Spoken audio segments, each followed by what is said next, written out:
Assalamualaikum warahmatullahi wabarakatuh. Kami dari kelompok 1 yang beranggotakan saya Cikapri Pambudi 2020 DP012 dan rekan saya Risma Anggraini 2020 DP037 akan mempresentasikan hasil kelompok kami yang berjudul Pemerintahan Daerah, Anggaran Pemerintahan Daerah, dan Sumber Pendapatan Daerah.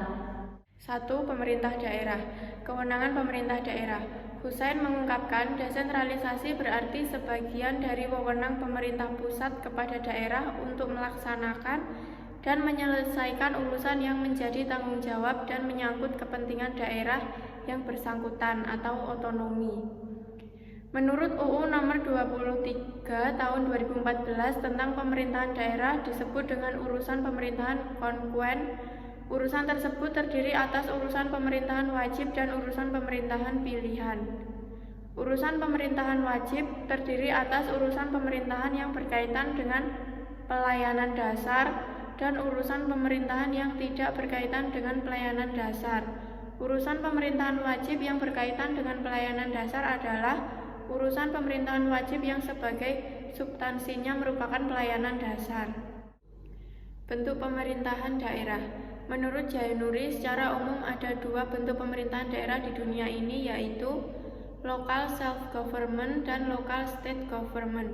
Local self-government berwenang mengatur dan mengurus pemerintahan sendiri. Pemerintahan dalam bentuk ini diperlukan oleh sistem pemerintahan negara untuk menyelenggarakan berbagai urusan pemerintahan yang sesuai dengan kondisi daerah, yang artinya dalam hal-hal tertentu penyelenggaraan pemerintahan negara di daerah akan lebih efisien dan efektif jika diserahkan kepada pemerintahan daerah tertentu. Ciri-ciri tertentu local self-government. 1. Penyelenggaraan pemerintahan dilaksanakan oleh alat-alat perlengkapan yang seluruhnya bukan terdiri dari penjabat pusat tetapi pegawai pemerintahan daerah. 2. Penanganan segala urusan itu seluruhnya diselenggarakan atas dasar inisiatif atau kebijaksanaan sendiri. 3. Hubungan antara pemerintah pusat dengan pemerintah daerah yang mengurus rumah tangga sendiri adalah hubungan pengawasan saja.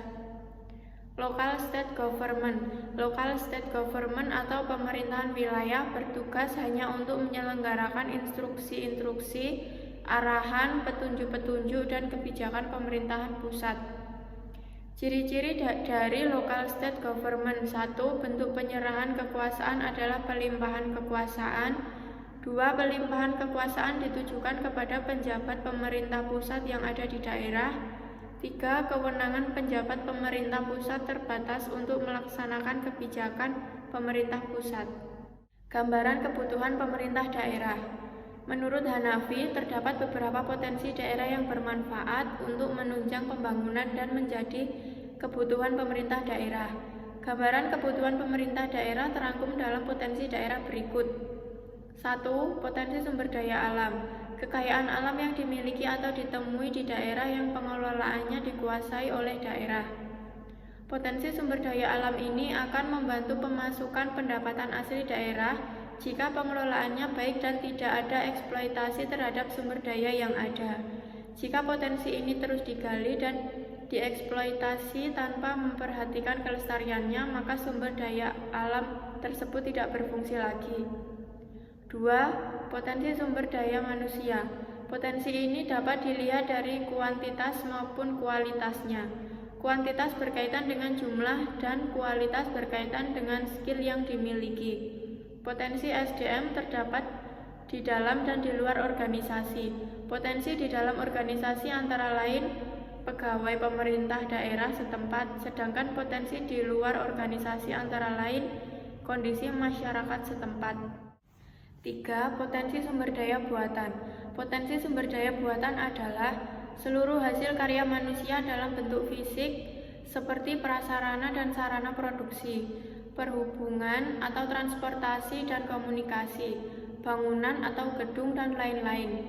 Hal tersebut jika kurang tepat dalam membayar pajak, maka pendapatan dari pajaknya juga akan mempengaruhi dalam potensi yang ada di dalam penerimaan daerah. 4. Potensi sumber daya kelembagaan. Hasil karya manusia non-fisik berupa organisasi pemerintahan, organisasi kemasyarakatan, perusahaan, peraturan perundang-undangan, maupun nilai-nilai yang menjadi pedoman masyarakat dalam berperilaku. 2. Anggaran pemerintahan daerah. Arahan kebijakan umum APBD. Anggaran pendapatan dan belanja daerah atau APBD merupakan alat kebijakan fiskal yang dapat dipakai pemerintahan daerah untuk mengatasi masalah perekonomian regional yang terjadi pada saat perekonomian mengalami inflasi ataupun deflasi. APBD harus dirancang untuk mengembalikan perekonomian sehingga stabil dan kondusif. Untuk itu, APBD dapat dirancang defisit, surplus, ataupun berimbang. APBD yang defisit berarti jumlah pendapatan daerah lebih kecil daripada jumlah belanja daerah dalam satu tahun anggaran. Melalui kebijakan anggaran yang defisit, berarti pemerintah daerah lebih banyak membelanjakan uang daripada melakukan pungutan kepada masyarakat. Kebijakan anggaran yang defisit merupakan kebijakan ekspansif guna mendorong pertumbuhan perekonomian daerah. Penyusunan APBD. Mengingat penganggaran merupakan tahap pertama dalam siklus anggaran, maka penyusunan anggaran merupakan kunci bagi keberhasilan dan kemudahan bagi tahap-tahap berikutnya. Penyusunan anggaran yang baik akan memudahkan tahap siklus anggaran berikutnya. Untuk itu, dalam menyusun anggaran perlu diperhatikan pula mengenai kemungkinan-kemungkinan yang terjadi dalam tahap pelaksanaan anggaran. Pemerintahan daerah juga harus berpedoman pada Peraturan Menteri Dalam Negeri tentang pedoman penyusunan APBD yang terbit setiap tahun. Secara garis besar, Undang-Undang Nomor 17 Tahun 2003 tentang Keuangan Negara juga telah memberikan gambaran mekanisme penyusunan anggaran daerah. Mekanisme penyusunan APBD berdasarkan undang-undang tersebut dapat diuraikan sebagai berikut. A. Pemerintah daerah menyampaikan kebijakan umum APBD kepada DPRD sesuai dengan rencana kerja pemerintah daerah. B. Berdasarkan kebijakan umum APBD yang telah disepakati bersama, pemerintah daerah bersama DPRD membahas prioritas dan plafon anggaran sementara atau PPAS. C. RKSPD disampaikan kepada DPRD untuk dibahas dalam pembicaraan pendahuluan RAPBD. D. Berdasarkan RKSKPD dari semua SKPD, pejabat pengelola keuangan daerah menyusun RAPBD. E. Jika RAPBD dapat disetujui bersama, maka akan ditetapkan menjadi peraturan daerah tentang APBD. Pelaksanaan APBD. Pelaksanaan anggaran melibatkan seluruh komponen organisasi, pemerintah daerah, SKPD maupun SKPKD sebagai pengguna anggaran. SKPD bertanggung jawab terhadap pelaksanaan program dan kegiatan di SKPD-nya. Sementara itu, SKPKD memiliki tugas sebagai Chief Financial Officer mendukung dan memfasilitasi pelaksanaan program dan kegiatan SKPD melalui penyediaan dan pencarian dana anggaran. Pelaksanaan APBD dilakukan dengan beberapa tindakan sebagaimana diuraikan secara singkat di bawah ini. Penerbitan dokumen pelaksanaan anggaran, penerbitan surat penerbitan dana, pelaksanaan anggaran pendapatan, pelaksanaan anggaran belanja, dan pembiayaan daerah. 3. Sumber pendapatan daerah.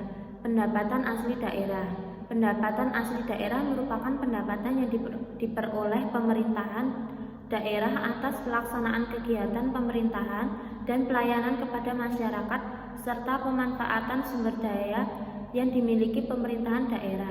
Sumber-sumber yang dikembangkan daerah dalam meningkatkan pendapatan asli daerah adalah pajak daerah, retribusi daerah, hasil pengelolaan kekayaan daerah yang dipisahkan, dan lain-lain PAD yang sah.